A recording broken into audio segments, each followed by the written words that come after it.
بسم اللہ الرحمن الرحیم رب اعنی علی ذکرک و شکرک و حسن عبادتک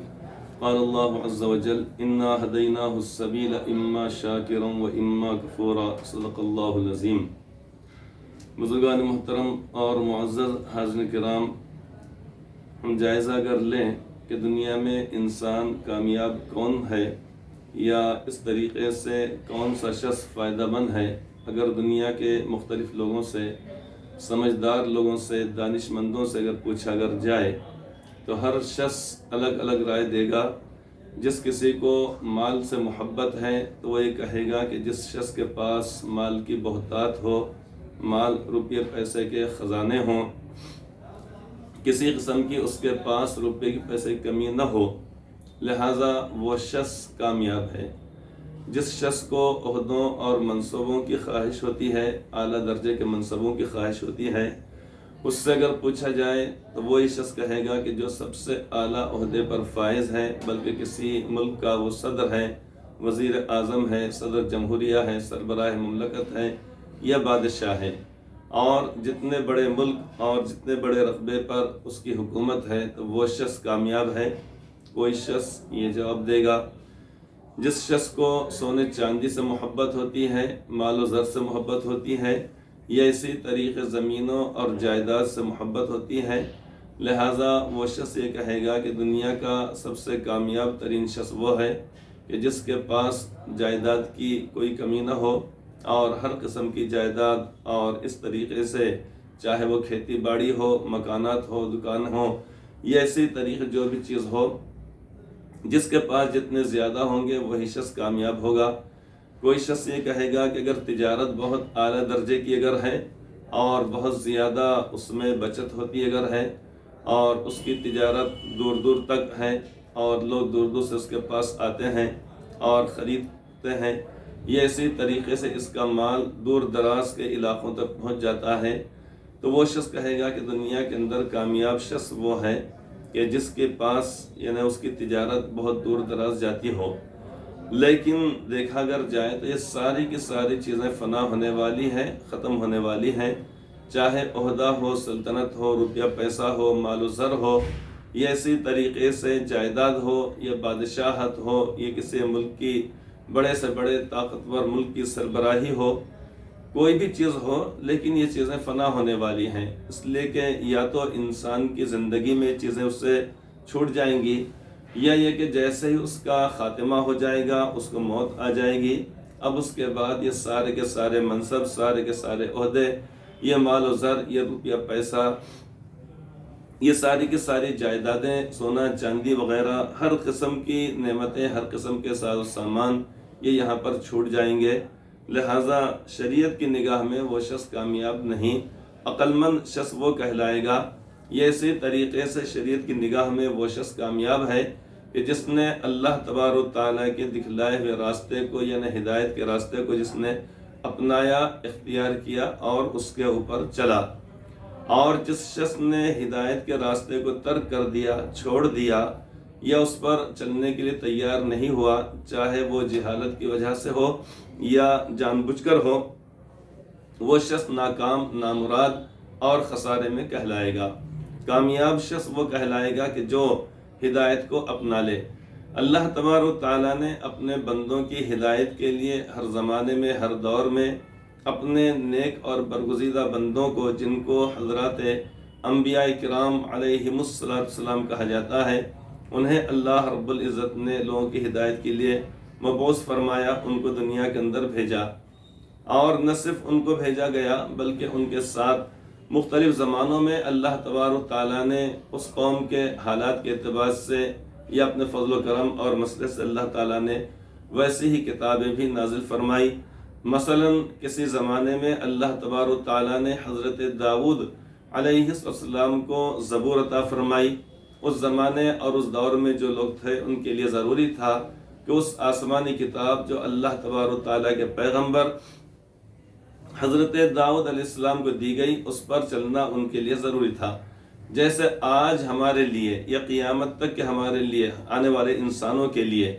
یا حضرت رسول اکرم صلی اللہ علیہ وسلم کی تشریف آوری کے بعد اور آپ کے اعلان نبوت کے بعد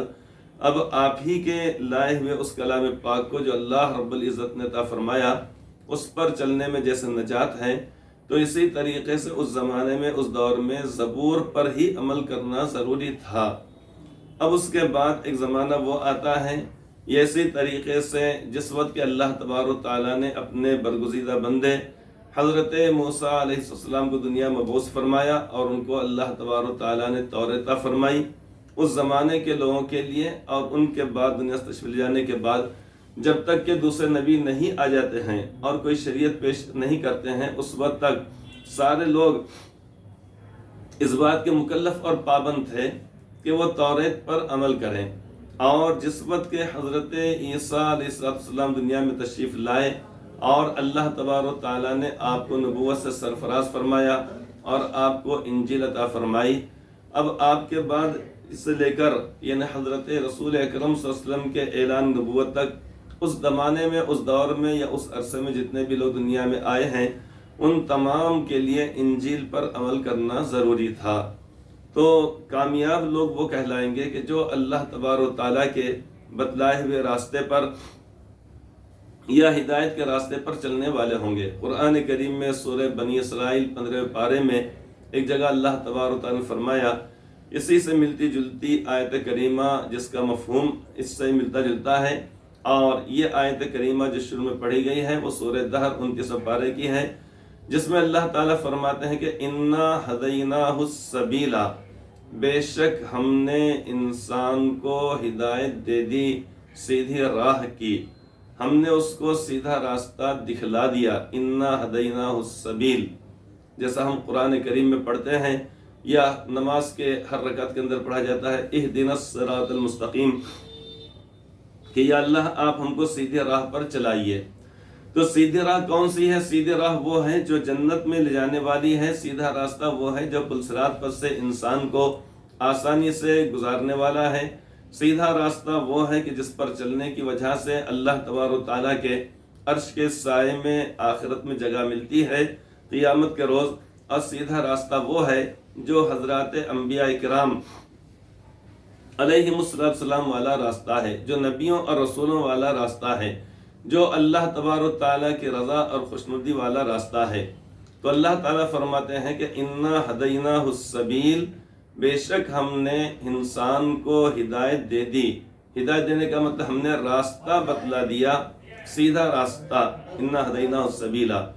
اما شاکرا و اما کفورا۔ یہاں پر دو باتیں اللہ رب العزت نے بیان فرمائی، اگر چاہے انسان تو ہمارا شکر گزار بندہ بنے، مطلب یہ ہے کہ یعنی اس راستے پر چلے اور اللہ تبارک تعالیٰ کا ہر موقع پر زندگی کے ہر موڑ میں اور ہر نعمت ملنے کے بعد اللہ تعالیٰ کا شکر گزار بندہ بنے کہ اللہ تبارک تعالیٰ نے ایمان سے نوازا، اس پر شکر، اللہ تبارک تعالیٰ نے اسلام جیسے دولت عطا فرمائی، اس کے اوپر اللہ تبارک تعالیٰ کا شکر، اللہ تبارک تعالیٰ نے سنتوں پر عمل کرنے کی توفیق عطا فرمائی، اس پر اللہ تبارک تعالیٰ کا شکر، اور اسی طریقے سے اللہ تبارک تعالیٰ نے ہر قسم کی عبادت کی توفیق عطا فرمائی، اس پر اللہ تعالیٰ کا شکر۔ انسان نعمتوں پر یعنی کھانے پینے کی یا مادی نعمتوں پر تو شکر ادا کرتا ہے، مثلا انسان کو اگر کھانا اگر مل جائے اچھا تو اس کے بعد کہتا ہے الحمدللہ الذی اطعم وسقا وصوغ وجعل له مخرجا۔ قضاء حاجت سے اگر نکلنے کے بعد، رفع حاجت سے نکلنے کے بعد، بیت الخلاء سے واپس آنے کے بعد وہ دعا پڑھے گا غفرانک الحمدللہ الذی اذهب عنی الاذى وعافانی۔ نیند سے بیدار ہونے کے بعد پڑھے گا الحمدللہ الذی احیانا بعدما اماتنا والیہ النشور، یہ پڑھے گا دعا۔ غرض یعنی ہر موقع پر پڑھے گا، چونکہ اس کو نقدی فائدہ وہاں تو ملتا ہوا نظر آ رہا ہے، لیکن ان تمام مادی نعمتوں کے مقابلے میں سب سے بڑی نعمت جو روحانی نعمت کہلاتی ہے اور جو انسان کو جنت میں پہنچانے والی ہے وہ ہے راہ ہدایت، سیدھی راہ، ہدایت کا راستہ انسان کو مل جانا۔ تو اللہ تعالیٰ نے فرمایا کہ بے شک ہم نے انسان کو سیدھی راہ دکھلا دی، انا ہدیناہ السبیل اما شاکرا و اما کفورا، اگر انسان چاہے تو شکر گزار بندہ بنے۔ یقیناً شکر گزار بندہ وہی ہوگا جو سب سے پہلے ایمان لے کر آئے گا، سب سے پہلے ایمان لانے کا مطلب یہ ہے کہ شکر گزاری بعد میں اس کے زبان پر ہوگی، اس سے پہلے وہ ایمان اللہ تبارک و تعالیٰ پر لے کر آئے گا۔ اور اس کے بالمقابل اگر کفر اختیار کر لیتا اگر ہے تو یہ راستہ ضلالت والا، گمراہی والا، بھٹکانے والا، جہنم کے اندر لے کر جانے والا، اسی طریقے سے نفس اور اسی طریقے سے شیطان کی شرارتوں والا راستہ کہلائے گا، جو گمراہی والا راستہ کہلاتا ہے۔ لہٰذا انسان کو اللہ تبارک تعالیٰ نے یہ اس کو کھلا چھوڑ دیا ہے، اس کو اختیار دے دیا ہے۔ اس کے لیے فرشتے آ کر ڈنڈا لے کر ماریں گے نہیں، یا اسی طریقے سے کولڈا اور بیٹ لے کر نہیں ماریں گے کہ چلو نماز کا وقت ہو گیا، چلو نماز کے لیے چلو جلدی سے تم اپنے مال کی زکوٰۃ ادا کرو، فلاں کرو، قربانی کرو، حج کرو۔ نہیں، بلکہ اللہ تبارک تعالیٰ نے ہدایت کا راستہ بتلا دیا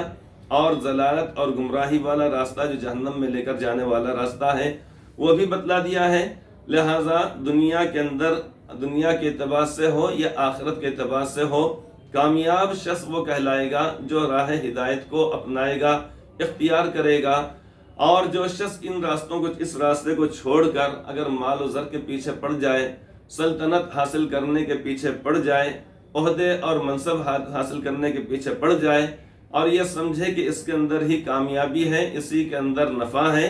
تو وقتی طور پر نفع تو اس کو ملتا ہوا دکھائی دے گا، لیکن جس وقت کہ اس کی موت آ جائے گی اس کو اس وقت پتہ چل جائے گا کہ میں نے جن چیزوں کو اپنایا تھا، یا میں جن چیزوں کے پیچھے پڑ رہا تھا، یا میں جن چیزوں کے پیچھے بھاگ رہا تھا، وہ چیز یعنی اس طریقے سے میرے لیے نقصان دہ تھی اور ہلاکت والی تھی، اور جس راستے کو میں نے چھوڑ کر دنیا میں آیا ہے وہی راستہ در حقیقت ہدایت کا راستہ تھا، جنت والا راستہ تھا۔ آج جتنے بھی لوگ کفر اور شرک کے اوپر قائم ہیں ان کو نہیں معلوم ہوتا ہے، لیکن جس وقت کے آنکھ بند ہو جائے گی، اگرچہ کہ دنیا میں بڑی بڑی مملکتوں کے وہ سربراہ رہ چکے ہوں گے، لیکن ان کو اس کے بعد پتہ چل جائے گا کہ جو اہل ایمان جس راستے کے اوپر تھے، یا ہم کو جو نظر آتے تھے لوگ نماز کے لیے جا رہے ہیں، نماز سے آ رہے ہیں، اسی طریقے سے بیت اللہ شریف جا رہے ہیں، قربانی کر رہے ہیں، روزہ رکھ رہے ہیں، وہی لوگ کامیاب تھے۔ اور ہم جن راہوں کو ہم نے اپنایا تھا، جن پرستش گاہوں کی جانب ہم جا رہے تھے، جو اعمال ہم کر رہے تھے، یہ سراسر دھوکہ تھے۔ لہٰذا اللہ تبارک و تعالیٰ نے انسان کو ہدایت والا راستہ بتلا دیا۔ اب انسان کو اختیار ہے کہ اس راستے کو اپنا کر ہمیشہ ہمیش کے لیے آخرت میں اللہ تعالیٰ کی جنت کا مستحق ہو جائے، یا خدا نہ خواستہ اس کو ترک کر کے پھر ہمیشہ ہمیش کے لیے جہنم کے اندر جلے۔ اللہ تبارک تعالیٰ ہم سب کو ہدایت کا راستہ اپنانے اور اس پر عمل کرنے اور شکر گزار بندہ بننے کی توفیق عطا فرمائے۔ آمین ثم آمین۔